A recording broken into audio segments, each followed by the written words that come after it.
The air in the office is cold, colder than outside, even though the sun is trying its best to break through the smog layer hanging over the city. It bites at my skin, seeps into my bones, a kind of cold that feels less about temperature and more about dread. My hands are clasped so tightly in my lap that my knuckles are white, pressing into my palms like I'm trying to stop my own pulse. Across the polished mahogany, a man sits, his eyes steady, his voice calm, detailing a plan that sounds like something out of a movie, a heist, but it's my life. He's talking about freezing assets, about injunctions, about a legal maneuver that needs surgical precision, absolute secrecy, and a ticking clock that feels like it's counting down the last seconds of everything I thought I knew. He says my husband is preparing to leave. Not just leave me, leave the country. And he's trying to take it all with him. Every shared dream, every brick laid, every investment made over 2 decades. He's not just planning a divorce, he's planning an escape route paved with our life's work. My breath catches, a sharp, painful intake of the sterile, cold air. Leave? Take everything? The words hang between us, heavy, sharp, slicing through the last thin thread of denial I'd been clinging to. It isn't just betrayal, it's erasure. A calculated, cruel wiping away of my existence from the financial map we built together. The cold suddenly feels unbearable. Let me know where you're watching from and what time it is.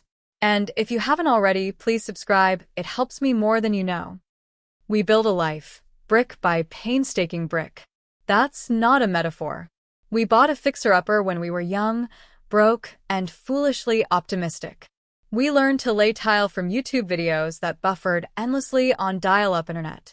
We painted walls until our arms ached, and our clothes were stained with a patchwork of forgotten colors. We landscaped a barren yard into something green and alive. We started with nothing but student loan debt and a shared belief that if we worked hard, together, we could make something beautiful. And we did. He had the drive, the business mind. I had the steady hand, the organization, the belief in the long game. He built his company from a garage startup to something substantial, something that hummed with activity and innovation. My career was quieter, more stable, providing the predictable anchor while his soared and dipped with the volatile currents of the market. We balanced each other. Or so I thought. There were the vacations we saved for, planned meticulously, little islands of respite in busy lives. There were the quiet evenings on the porch swing, talking about our days, about our future, about hypothetical grandchildren we might one day bounce on our knees. There were the inside jokes, the shared history, the comfortable silence that settles between two people who have navigated years side by side, through promotions and setbacks, illnesses and recoveries, triumphs and small, private sorrows. We were a unit, an unbreakable team. The financial security we achieved wasn't just his success, it was our success, the tangible result of 2 lives intertwined, 2 wills bent towards a common goal. We had accounts, investments, properties. Things that represented not just money, but time, effort, sacrifice, shared moments. The house wasn't just a house, it was the repository of 2 decades of memories, the scratched floorboards telling stories only we could read. The retirement funds weren't just numbers. They were promises whispered in the dark, agreements about aging together gracefully, comfortably. We talked about slowing down, about traveling more, about enjoying the fruits of our labor. We planned for us. The first sign was subtle, a flicker in the periphery, easily dismissed. He started working longer hours, which wasn't unusual during busy seasons, but this felt different. Less about deadlines, more about absence. He was physically present less often, and when he was home, he was distant. Buried in his phone, snapping at small things, his eyes having a faraway look I couldn't penetrate. I attributed it to stress. His industry was demanding. I tried to be supportive, asked fewer questions, gave him space. That was my role, wasn't it? The steady anchor. Then came the business trips. More frequent, longer duration, often to places that felt off-brand for his company's usual operations. He'd be vague about details, brush off my inquiries with a curt, "It's complicated business stuff, you wouldn't understand." That stung a little. After all these years, After building our financial life together, suddenly I was persona non grata in the world of our shared prosperity. But okay, maybe it was complicated. Maybe he was stressed. Maybe I was being needy. I pushed the feeling down. The feeling didn't stay down for long. It gnawed at me, a persistent, low-grade anxiety. Little things kept surfacing. A stray email notification flashing on his laptop screen before he quickly closed it. The subject line was in a foreign language. A receipt for a luxury item I never saw. A strange phone number that kept appearing in his call log at odd hours, always deleted by morning. He was always careful, meticulous in covering his tracks. But paranoia, when rooted in something real, makes you notice things, makes you start digging. One evening, he left his phone unattended for just a few minutes while he showered. Guilt warred with a growing desperation inside me. We didn't snoop. We trusted each other. Didn't we? But the pit in my stomach had grown into a gaping chasm. My hand trembled as I reached for it. His password was our anniversary date. It felt like a cruel joke. The texts weren't what I expected. Not declarations of love or illicit photos. They were cold, transactional, filled with jargon I didn't understand, codes, account numbers, references to offshore locations, lawyers. And a name I didn't recognize, but clearly a foreign contact. The language was clipped, urgent, focused entirely on logistics, transfers, timelines. My heart hammered against my ribs like a trapped bird. This wasn't an affair of the heart. This was something else. Something bigger, colder. I didn't confront him immediately. I couldn't. The shock was too profound. It was like looking at a familiar face and seeing a stranger staring back. Who was this person I had shared my life with? What was he doing? The vague dread crystallized into a sharp, terrifying certainty. He was moving money. Our money. He was separating it, making it disappear from where I could ever reach it. My early struggles were internal, a silent battleground of disbelief and dawning horror. I tried to act normal, to search for more clues without raising suspicion. My hands shook when I poured my morning coffee. My smile felt brittle, painted on. Every conversation with him was a tightrope walk, searching for hidden meanings, for cracks in the facade, while terrified of giving myself away. I couldn't eat, couldn't sleep. My mind replayed every evasive answer, every late night, every coded text. Was he planning this for months? Years? Had our entire marriage been a performance, a slow con towards this final act of theft? The thought was paralyzing.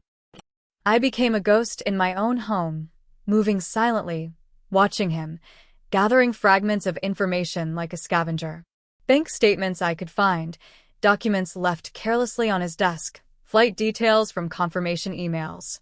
The picture that emerged was terrifying. Large sums moving out of our joint accounts, into accounts I'd never heard of. International transfers. Consultations with international tax lawyers. He wasn't just planning to leave, he was planning to disappear. Financially. From me. The rising challenges weren't just about discovering the extent of his betrayal. They were about navigating my own crumbling reality. The man I loved, the father figure he might have been, the partner I relied on. All of it was a lie. This wasn't just infidelity. This was a calculated, malicious dismantling of my future, my security, my very ability to stand on my own 2 feet after 2 decades of shared effort. He wasn't just leaving the marriage. He was attempting a financial annihilation. He wanted to strip me bare, leave me with nothing while he sailed off into the sunset with our accumulated wealth. The sheer cruelty of it was breathtaking. It felt like he was erasing me, not just from his life, but from the history of our shared accomplishments. As if I had been nothing more than a temporary obstacle, easily bypassed on his path to greater riches, a silent partner whose contribution could simply be looted and forgotten. The deeper I dug, the more frantic I became. Each piece of evidence was like a punch to the gut. A bank transfer for a staggering amount, labeled vaguely, consulting fee, a property deed for something overseas, purchased in a shell company's name. The paper trail wasn't just proof of his actions, it was a chilling narrative of his intent. He wasn't acting impulsively, This was a meticulously planned operation. He was moving assets like a general relocating troops, positioning them out of my reach, preparing his escape before the battle. The divorce even began. Panic started to set in, a cold, clammy hand squeezing my chest. I couldn't fight this alone.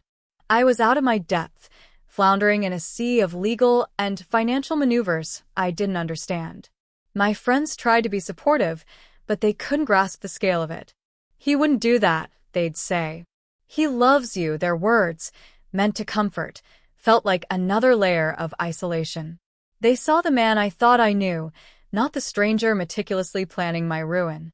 The betrayal felt absolute, poisoning not just my present but my past, making me question every shared smile, every tender word, every moment of apparent happiness. Was it all a performance? The deepening crisis hit when I found flight booking confirmations. Not just one, several. Options. Dates within the next 2 weeks. 2 weeks. That was the timeline. He wasn't just planning, he was executing. He was going to pull the trigger, disappear, and leave me with nothing. The carefully constructed life, the illusion of security, the shared future, it all collapsed in that moment.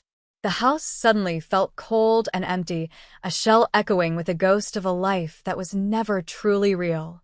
I looked at the furniture we picked out together, the art we argued over, the photographs on the mantelpiece showing smiling faces that now felt like strangers. It was all tainted, a museum of a lie. The fear was visceral, a physical ache. Fear of destitution, yes, but also a deeper fear of being utterly erased, invalidated. Of 20 years of my life being deemed worthless, disposable. He wasn't just stealing money.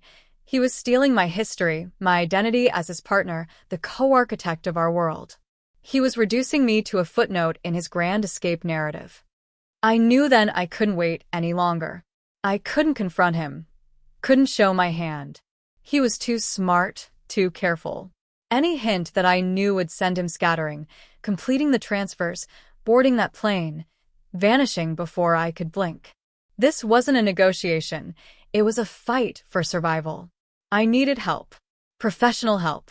Someone who understood this level of cold-blooded calculation. Someone who could fight fire with fire. That's when I found him. The attorney, recommended through a hushed network of whispers about impossible cases won, about legal minds that moved like chess grandmasters. His office was understated, quiet, the air thick with the scent of old paper and hushed confidence. I laid out everything, the fragmented clues, the flight dates, the sinking feeling in my gut. I felt exposed, vulnerable, detailing the meticulous betrayal by the man I had shared my bed with for 2 decades. He listened, impassive at first, his gaze steady, occasionally asking a sharp, incisive question that showed he was seeing the pattern, connecting the seemingly disparates I had collected. As I spoke, the pieces started to fit together, forming a horrifyingly clear picture. My husband wasn't just withdrawing cash or hiding assets locally. He was engaging in a sophisticated international money laundering operation, routing funds through multiple accounts in different jurisdictions, layering transactions to obscure the origin and destination of the money. He was using shell corporations, complex trust structures, and offshore accounts in countries with strict secrecy laws. This wasn't just about avoiding equitable distribution in a divorce. This was about making the money utterly untraceable, legally and financially invisible to me, to the courts, perhaps even to tax authorities. His frequent business trips weren't trips. They were missions to finalize these complex arrangements, to sign the necessary papers, to meet with the network of facilitators he was using to execute this theft. The flight confirmations weren't just options. They were the culmination of the plan, the final stage where he would disappear, leaving behind a shell of a marriage and an empty, financial landscape for me. He looked at me, finally, his expression shifting from professional detachment to something more grave. "He's not just trying to hide assets," he said, his voice low. "He's trying to make them vanish. Permanently. And he's using every legal and financial loophole he can find to do it before you can even file. He's building himself a new life offshore with your money." The weight of those words pressed down on me, suffocating. My money, our money, being stolen methodically by my husband. The attorney explained the challenge. Once the money was offshore, layered through multiple entities, chasing it would be incredibly difficult, prohibitively expensive, potentially impossible. It would involve international litigation, navigating different legal systems, battling highly motivated and well-funded legal teams hired specifically to make this money disappear. It was a labyrinth designed to defeat anyone who dared to enter. My window of opportunity wasn't weeks, it was days. Maybe hours. Before he completed the final transfers, before he got on that plane, before the money was irretrievably out of reach. The deepening crisis escalated from a personal nightmare to a frantic race against time. Every second felt precious, ticking away towards his planned departure, his financial vanishing act. I'd lie awake at night, picturing the accounts draining, the numbers shrinking, the physical distance between him and the money growing wider, harder to bridge. I'd refresh online banking pages compulsively, watching the dwindling balances and accounts that were once flush with our combined prosperity. My body was a trembling mess of adrenaline and fear. My mind was a battlefield of worst-case scenarios. What if he left and I was left with nothing? How would I rebuild? How would I survive? The life we had built, the safety net we had created for our future, was being systematically dismantled, and I felt powerless to stop it. He had leveraged my trust, my love, my years of dedication against me, turning our shared foundation into a weapon. The feeling of being a victim, of being utterly exposed and vulnerable, was crushing. He had planned this so carefully, so ruthlessly, using his knowledge of me, my predictable nature, my inherent trust, as part of his strategy. He knew I wouldn't suspect this level of malice. He banked on my shock, my emotional paralysis, giving him the time he needed to execute his plan unimpeded. But sitting there, in that cold, quiet office, listening to the attorney outline the bleak reality of chasing money across borders, something inside me hardened. The fear didn't disappear, but it was joined, then slowly eclipsed, by a cold, fierce resolve. I wasn't a victim. Not anymore. He might have planned to erase me, but I wasn't going to let him. I had built half of this life, invested half of myself into it. He didn't get to just take it. The attorney presented the only viable option, a high-stakes gamble, a freezing order. An ex parte application, meaning I would go before a judge without him present, presenting the evidence of his fraudulent transfers and imminent departure, and ask the court to immediately freeze all known assets, bank accounts, investment portfolios, properties, before he had any inkling of the impending divorce or my knowledge of his scheme. It was a drastic legal measure, not easily granted. It required compelling evidence of irreparable harm, proof of his intent to dissipate assets and flee jurisdiction. We had the evidence. The bank records, the international transfers, the communication fragments, and, crucially, the flight confirmations. They painted a clear picture of a man attempting a runner, not just from the marriage, but from his financial obligations. This was the turning point. No more waiting, no more watching, no more feeling helpless. This was action. It was a frontal assault, a legal preemptive strike. The attorney explained the risks. If the order was denied, if word leaked out prematurely, he would accelerate his timeline, and the money would be gone within hours. The secrecy was paramount. Not a word to anyone. Not a change in my demeanor at home. I had to maintain the facade, continue being the unsuspecting wife while secretly mobilizing the legal forces that could potentially stop him in his tracks. It felt surreal, like living a double life within the confines of my own home. Sharing meals, exchanging pleasantries, all while knowing the legal noose was tightening, waiting for the precise moment to drop. The days that followed were an agonizing blur of frantic activity and suffocating secrecy. Working with the attorney and his team, we compiled the evidence into a meticulous, irrefutable narrative for the court.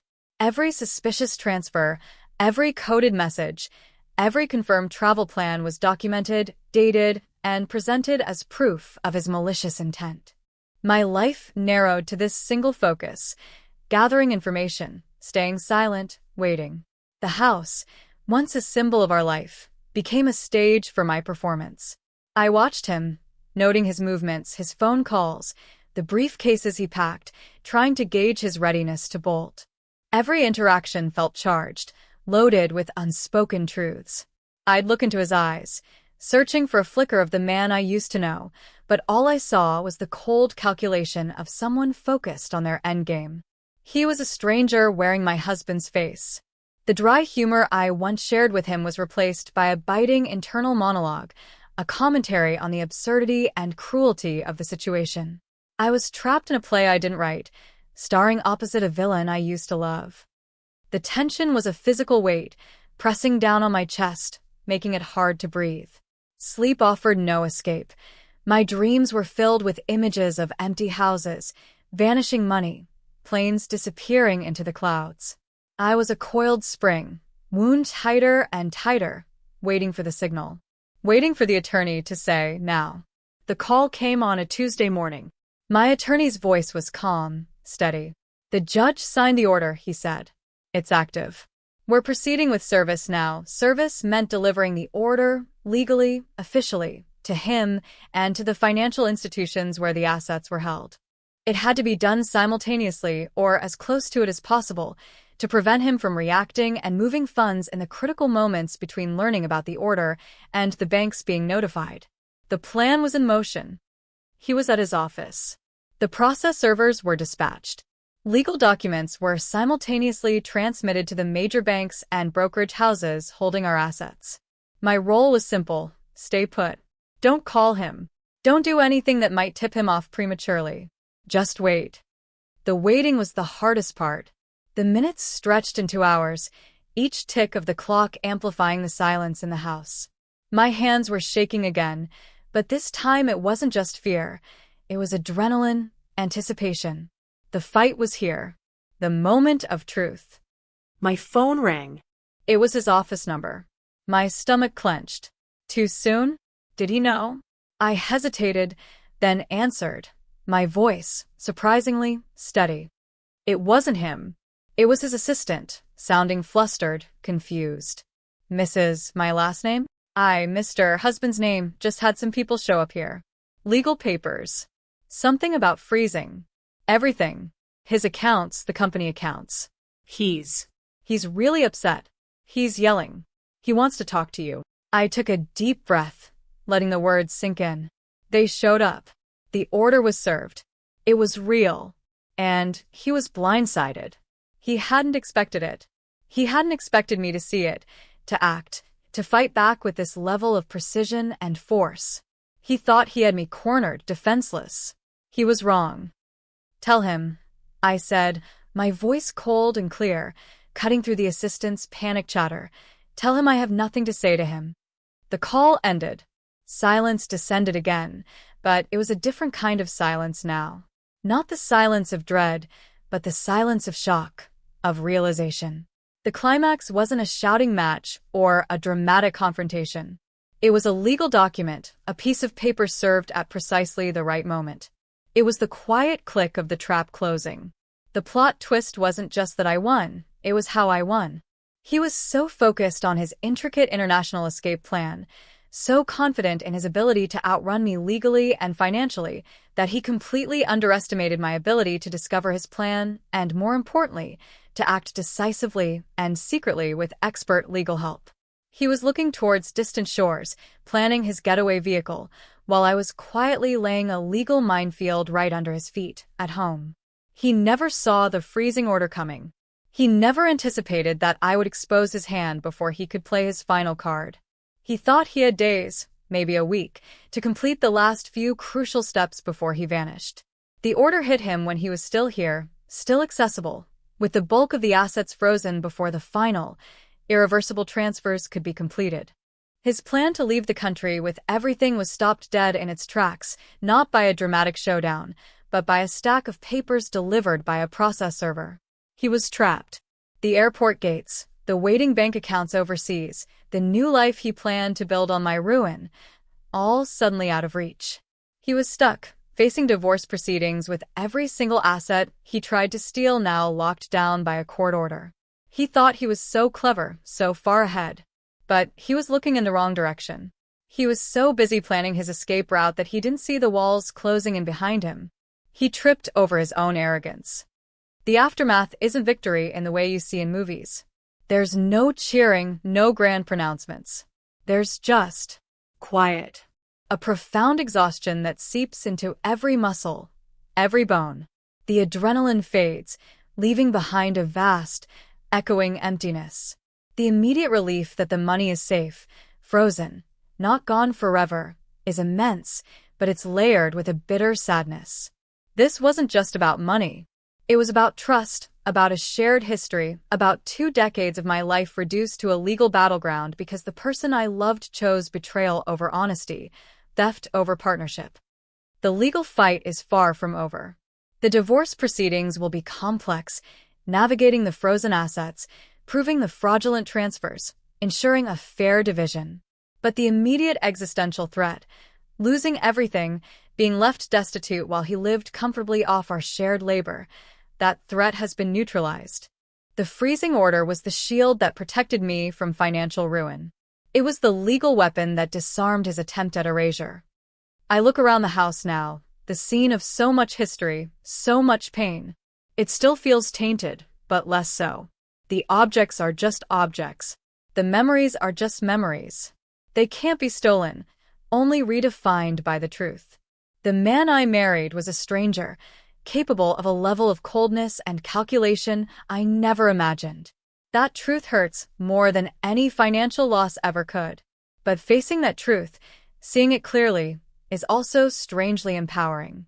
I survived. I didn't crumble. I didn't let him win. I fought back, intelligently, strategically, with the right help at the right time. There's no joy in this outcome. There's only a cold, hard sense of vindication, tinged with the grief for the life that was built on lies. I don't know what the future holds, but I know I face it standing upright, not knocked down and stripped bare. He tried to steal my past, my present, and my future. He failed. And sometimes, in the quiet moments, that failure, his complete and utter shock at being caught and stopped, offers a sliver of grim satisfaction. He was so certain he was untouchable, so sure he could get away with it. He learned, the hard way, that paper trails, when you know how to follow them, are sometimes more powerful than a plane ticket. If this story hit close to home, I'd love to hear your version. Drop a comment with where you're listening from and what time it is. Thanks for being here. Subscribing helps bring more of these to life.